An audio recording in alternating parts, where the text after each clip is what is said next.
When I say part-time worker, what comes into your head? A mum returning to work after having a baby? Someone who lacks ambition? Someone in a junior role? You wouldn't be alone in thinking any of those things. But you would need to think again. Work has gone through dramatic changes over the last few years, and it's time to bring the picture of part-time working in Britain up to date. 8 million people work part-time in the UK. Part-time is of vital importance to our economy. It keeps people in work when otherwise they'd have to leave, and enables them to keep saving for the future. It can also lead to better work-life balance, greater engagement and productivity, progression, and the opportunity to develop other areas of your life. But only when the part-time working itself is a good experience. I'm Claire Campbell. I'm CEO of TimeWise, a social enterprise that believes flexible working is possible in any role and makes for healthier, fairer workplaces. In this podcast, brought to you by TimeWise and the longevity think tank Phoenix Insights, we're identifying and celebrating the elements that make for a good part-time job. You'll listen to some candid conversations from people who work part-time and have made it work for their employer, their career, their development, and their life. Being a part-timer, only working part-time, the language we use could really play down the value of part-time working. But what is the modern experience of being a part-time worker? Has the stigma blown away? Is being part-time more acceptable, or are there still barriers? In today's show, we speak to Sharon Foxwell and Joe Holdom, who've job shared at One Voice Media, a PR and marketing agency in Devon, for 12 years, and are currently in the role of Associate Director. Both are parents, and one of Sharon's daughters has a rare medical condition which severely affects her health. Alex Kihurani is a Senior Manager in Risk Advisory and Analytics at EY. He is also an extremely successful rally car racing co-driver. In fact, he's currently joint leader of the British Rally Championships, taking place at the time of recording. Alex has worked part-time at EY for years to manage rallying and work, and now he has a third reason to flex, a little girl who hasn't had an easy start to her life, as you will hear in this episode.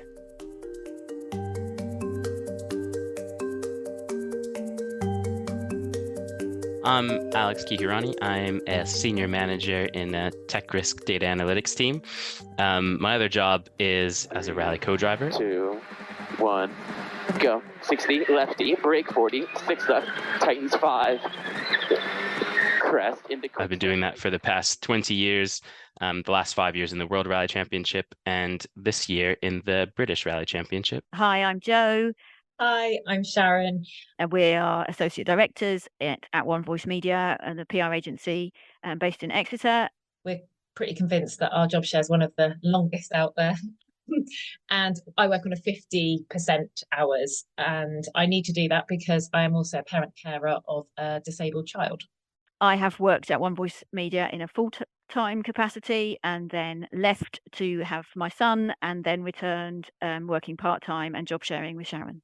At the moment, I'm on a 80% flexible working arrangement. In the past, I was as low as 60% when I was doing a full program in the World Rally Championship. And for many years, I was 90% when I was finding my feet in the European rally scene. So that 20% I take off in chunks of time in order to do rallies in the British Rally Championship and also to take care of my daughter who has some additional needs as well. We are lucky enough to be quite in sync with each other, Sharon and I. So it's rare that I can't actually think of an occasion where we have disagreed with each other. So we have a shared email address, so we can all both see what communications is happening with clients. Our clients don't have to care who's in. And it also means that we are across absolutely everything. So when it's my day and I come in to sit down, I know exactly what Joe's done, both with our planner, but also with what emails have gone back and forth. So we're not hopping about between inboxes, and it just saves tons of time and makes communication really seamless. We keep a document running, very simple document running. It's just the most basic Word document that we've had open for 12 years. And it's just got a table in it. So it's literally a table with action, update, and we put actions that have been done in green and actions to be done in red. And that's it. And we've just kept this same Word document going, just saving over it for 12 years. When I first requested my 90% working arrangement, it was around 2015, 2016. I came up with a whole host of reasons as to how it could work, why it would be okay. And actually, at EY, they were pretty accepting. Actually, what was happening at the time was there was a bit of a push for flexibility. And what I found was I was then put in a flexible workers forum, and I was the only male in that flexible workers forum. And I was quite surprised that I was being celebrated for doing one, being a man that was taking a flexible work arrangement, and two, being someone that was taking a flexible work arrangement not simply for childcare, because they wanted to start transitioning it from something that just working mothers did to something that everyone could do, and also realizing the reinforcing effect of just working mothers taking flexible working arrangements and then males and fathers always working full time, and how that sort of drives the gender pay gap. Are you still in, Alex? Are you still in the same forum? I just wondered how many men there were in it now. I wondered if things had changed. It is definitely more common for men to be on a flexible work arrangement. I definitely have two friends at EY that now started families, and now they're on a flexible work arrangement, taking one day off a week to look after their child.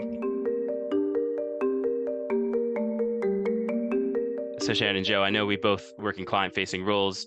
How do you manage the client expectations and also delivering on those client expectations, both from a personal standpoint and the expectations of the organization? We were just talking about it the other day and saying it feels very different, the world now, as to how it was when we first set our job share up. So we felt we really needed to, we wrote our own proposal for a job share. It was our idea. We wrote a proposal, we pitched it into the owner of our company. It wasn't a common occurrence down here. Job shares weren't very common. They're probably more to be found in local authorities, perhaps, but certainly in private small businesses, they weren't particularly common. So we had to make a real case for that with the then owner of our business, who was very open-minded and allowed us to give it a go. And then we also had to make a case for it to all of our clients and to convince them that they were still going to get the same level of service that they had got. So we really focused on making it as easy for everyone as possible. And it used to be something really interestingly that people would actually comment on quite a lot in a really positive way, like, oh, that's interesting.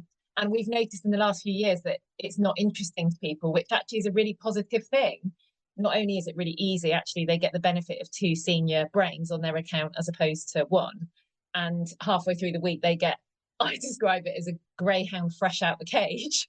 And so there's loads of benefits to it. But yeah, in recent years, we've not really had to justify it or explain it. It's just much more accepted. I think that's the thing. And I think maybe part of the reason we don't have to explain it anymore is because we've been doing it for so long. Maybe we feel more confident about it than we were at the beginning. I don't know. We weren't exactly sure how it was going to work. And now we know that it does work, and we've got a long record of it working. And so we probably present ourselves and the whole job share in a different way than we did perhaps at the beginning. It doesn't seem to be something that people question at all anymore. How does it work for you, Alex, in what you do? It must be slightly different. Being in a managerial role, are you empowering them to have more contact with clients than perhaps you might otherwise have had? Yeah, exactly. First off, since my work schedule is reduced, I just have a few less clients than other senior managers. Let's say most of them have an average of 5 clients. I have 3. And then I just make sure that as far as all of my client relationships, that I don't try to hoard them all to myself. I make sure I'm very open with the client and open with my team so that they all get exposure to the client contacts that we meet with. Relationships in the workplace are something that I definitely thought about, especially when I started as a manager on a 90% arrangement. I knew I'd be asking a bit more of my team to be delivering on various projects when I was away. And I had to think, what's in it for them to be covering me so I can be off somewhere following my dreams while they're in the office delivering work on my behalf. It doesn't really seem fair. So what should I do that can make it worth their while? And that's when I really started thinking of investing a lot more in the people that I was working with and celebrating their achievements a lot more and helping understand what they were looking to get out of their careers and what they were looking to get out of work, and how then I could support them in their career and the work they wanted to do to get them promoted. Alex, both you and I have caring roles as well as our as well as our part-time roles at work. And I certainly, for me, my work is absolutely vital to my well-being as a parent carer. And I can remember so clearly when my child has a condition called Lennox-Gastaut syndrome, which is she's nearly 10. Cognitively, she's around 18 months, and she has a very severe epilepsy. So she has seizures, tonic-clonic seizures most nights. And in the years since she was diagnosed, she would have had over 10,000 seizures. She's of all types. So little ones that drop her to the floor in a second, tonic-clonic seizures, long seizures, pretty much every seizure type she's ticked the box of. And she has her epilepsy is described as intractable. So that means that drugs don't work. So she also has a vagus nerve stimulator, which is like a pacemaker for her brain implanted in her chest. So she developed normally till she was 18 months old. And I was back at work working with Jo on the job share, and she started to, she had a seizure. And then 2 weeks later, she had another seizure. And then those were kind of put down to just one of those things. And then she started dropping to the ground, which we now know to be a tonic seizures, drop attacks, about 20 times a day. And at this point, they started running some very scary tests. And I remember one of my first thoughts during all of this process was, I cannot give up my job, because I knew that it was part of my identity and also part of what kept me, I guess, somewhat emotionally protected from all the stuff that was going on at home. I could get into my job, get my head into a different space, and it was so valuable for me. I've held on with white knuckles to my job ever since. And actually, it's not, I say white knuckles, it's been really enabled by Jo and the team at One Voice, because the flexibility that I'm offered when my little girl has to go into hospital if she's had prolonged seizures or repeated seizures, or when I've got appointments, I can do that. And being on a job share, I know that while I'm doing that stuff, that Jo's at the other end dealing with all the stuff for work. So I'm not going to come into a giant pile of emails and a load of work that I would otherwise. But I'm really passionate about parent carers of disabled children having opportunities to work, because I think not only does it bring a massive benefit for the parent carer, because you get to keep the part of the identity that you had before you're thrown into this crazy world of appointments, advocacy, special schools, all the stuff that can come with that. And it is a lot. But I do believe that parent carers, that people that are carers for a child with a disability, bring their own amazing skill set to work. And I know that my skills that I'm able to use at work have been massively enhanced through what I've done at home with my daughter, be that in calling a crisis, or when I've had to advocate or push back against senior consultants. And I know that I can bring skills back to my work. So for me, the flexibility has just enabled me to perform both of my roles much more effectively. Alex, I don't know if I'd be really interested to hear about what your experiences are. I think you're probably a bit earlier on in the parent carer journey to where I am. Definitely a lot earlier on. Is really, really inspiring, I would say, just to hear a bit of your story, because we're still finding our feet. Our daughter is 21 months old, but she was born 3 months early. So she's basically an 18-month-old, had a high-grade intraventricular hemorrhage from being born so early that resulted in something called hydrocephalus, where you can't absorb the cerebral spinal fluid in your head, and your head starts to expand. A few weeks after she was born, she needed to have VP shunt put in, which takes the fluid from her head and drains it into an abdominal cavity where it can be reabsorbed. And then she also had tissue damage as a result of the hemorrhage. So I think obviously we've spent about 3 months in NICU going through those things. My partner was on maternity leave then, and then when she came home, she developed fairly normally for up until about she was 7-8 months adjusted, and then it sort of stopped a bit. And then when she went to nursery, then started just getting sick with all kinds of things, which are just trying to figure out. And then in the past 2 months with her growth, the old shunt started having issues. So she's needed to have 2 neurosurgeries essentially in the past 2 months. And so and those surgeries aren't planned. So she's fine, everything's great. And then all of a sudden, snap, she's throwing up, she's doesn't seem well, she's inconsolable, and then you're in the hospital, and then oh yeah, the scan shows the fluids building up and she needs to have a surgery today. And so it's that sort of level of unpredictability and chaos that makes even just having a plan really, really difficult. So I've left my flexible working arrangement in a way to be able to just have a lot of extra time off. And I think everyone at work, they've been with me for the past 10 years and they've been very empathetic to my situation and have picked up more than their fair share of slack when I've had to uh, drop the ball and run to the hospital. But at the same time, as Sharon, you mentioned, the caring for a special needs child, I mean, caring for a child is self-sacrificial, but caring for a special needs child is just another level of that. And you can really, really lose yourself and lose all of your identity and your sense of self and pride if that's all you're doing. Yeah, I mean, I've obviously spoken about being a parent carer, and I think I'm very fortunate that I'm on 50% hours. That's a fair chunk of the week that I have to myself. Had I been on working more hours, if I was on 80%, I think that chunk would immediately get swallowed up with parent carer duties. Anyone in the parent carer world will understand that absolute massive stack of admin and advocacy and fighting and appointments where they expect you to just be able to turn up in the middle of a Tuesday without any question. And so, but because I've got the 50%, it allows me to do that, which I must point out, my husband does also work flexibly. So we've actually early on into our journey as parent carers, we realised that I could not carry all of the stuff there was to do. So we split the roles. So he became, in our household, head of medical, and I am head of education and social care. And that works really well, particularly from a perspective of the load being equally shared, rather than one person being delegating to the other person. We just know what our roles are. So that's worked really well. But because I have the support of him as well, and we both split it, I have a bit of time to myself. And I've used that actually mainly now for exercise. And it's helped me so much in terms of how I'm able to cope with the demands of being a parent carer, but also with work as well. And that's something that I just didn't really have built in.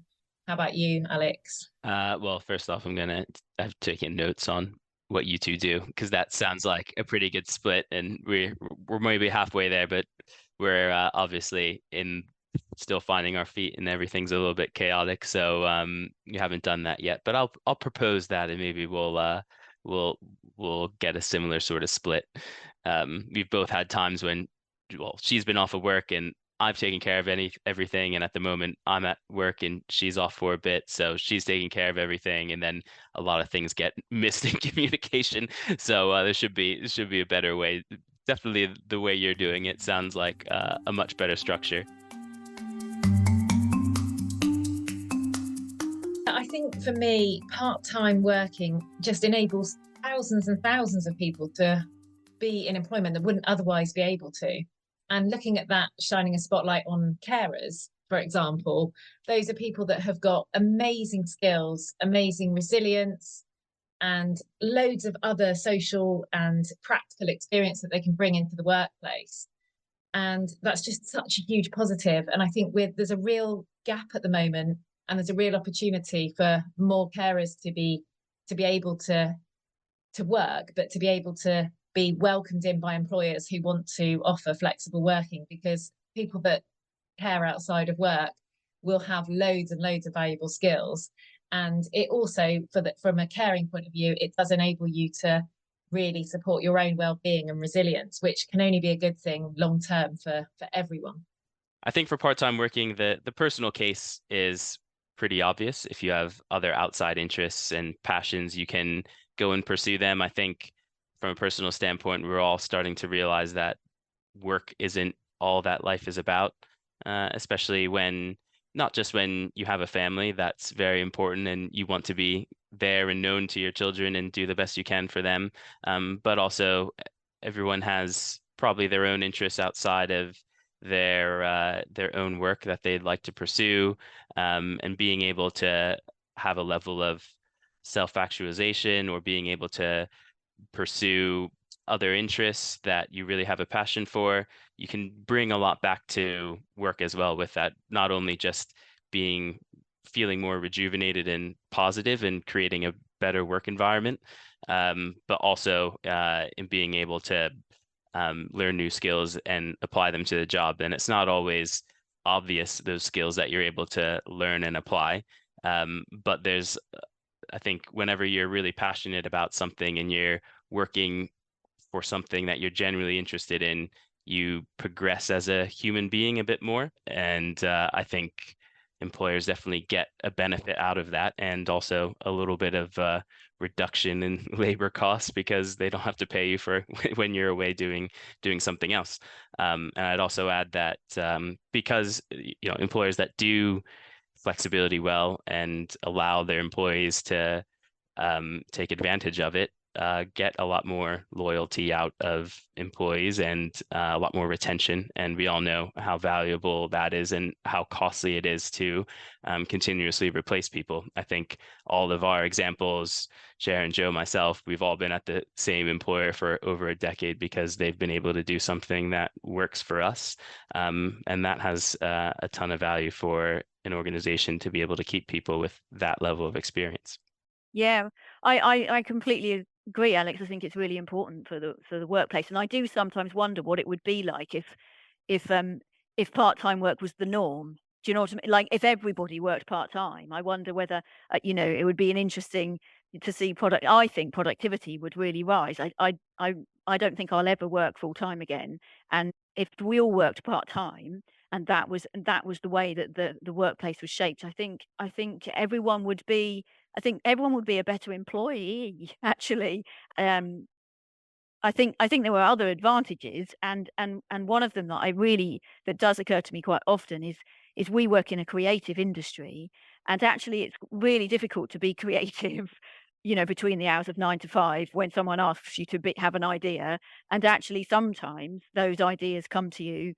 They come to me when I'm not at work, and I almost sometimes feel like you need the space to be not at work 40 hours a week, perhaps, to have those ideas or to reflect long enough on something for whatever it is, whatever challenge or problem you're trying to solve. I can't imagine how I would cope with working 5 days a week, but I don't mean that in a sort of, just the getting up in the morning, but I think that I don't know how I would function like that. I don't know how I would keep that pace going, and I don't know how I would stay on top of everything that's happening like that across 5 days a week. And I wonder whether people don't actually. We think people are staying on top of things 5 days a week, but they're not. It's a shame that you can't run that experiment. We have heard two powerful testimonies here of life as a parent carer. Both Sharon and Alex value work as a key part of their identity and are committed to their employers for supporting them through the challenging times they have had.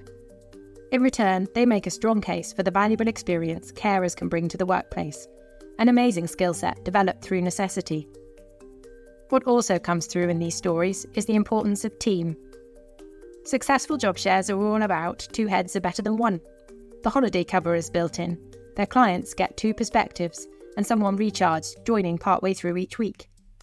Joe and Sharon work seamlessly together, sharing an inbox and to-do list, and really evidence the benefits. Alex also explains how important teams are for managers who work less. It's work for him to empower his team to make decisions and step up when he isn't at work. Experiences which he makes sure will support their own interests and career development. What's clear in these stories is that part-time working is a key enabler to staying in work. With people living longer working lives, there could be many reasons why someone can't work a 40-hour week. They may need this flexibility for a short or a long time. They may know in advance, or it may be a sudden need. Employers who support these requests will benefit from loyalty and commitment. As we heard from Alex, Joe and Sharon, it's a reason to stay. When work supports your well-being and your life, it's a win-win.